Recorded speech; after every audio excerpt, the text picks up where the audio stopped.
Last ఎన్ని రోజులు అవుతుందండి ఇది నిమ్మారెడ్డి అనే ప్రోడక్ట్ మీకు వాడిచ్చి? 7 రోజులు 8 రోజులు అవుతుంది. మీరు ఏం చేశారండి నిమ్మారెడ్డి అనే ప్రోడక్ట్ని? పైన స్ప్రేయింగ్ ఇచ్చారు. ఎకరానికి వచ్చి ఎంత స్ప్రేయింగ్ ఇచ్చారు? అర లీటరా లీటరా? అర లీటర్ చొప్పున ఎకరానికి మీరు స్ప్రేయింగ్ ఇవ్వడం జరిగింది. స్ప్రేయింగ్ ఇచ్చిన తర్వాత మీరు ఏం గమనించారు దీంట్లో?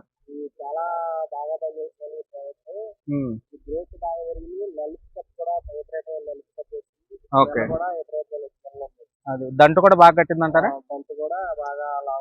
దంటు బాగా వచ్చిందంటారా? ఇప్పుడు ఇది వచ్చేసి మనం వాడినదండి నిమ్మారెడ్డి అనేది. ఇది వాడిన పొలం, ఇదిగోండి ఇది వాడని పొలం. వాడిన దానికి డిఫరెన్స్ అనమాట. ఇది వాడిన పొలం, పక్క పొలాలండి. ఇది వాడింది, ఇది మనం వాడిందండి. ఇప్పుడు ఇది నిమ్మారెడ్డి అనే ఇది ఎగ్జామ్ కంపెనీ అండి నిమ్మారెడ్డి అనే ప్రోడక్ట్. మనం ఇది నలుగురు రైతులకి మనం సజెస్ట్ చేయొచ్చు అంటారా? బాగా పనిచేస్తుంది అంటారు కదా, వాడచ్చు కదా. సరే, మన రైతులందరూ మేము చెప్పొచ్చు అంటారు కదా. ఓకే అండి, థ్యాంక్ యూ అండి.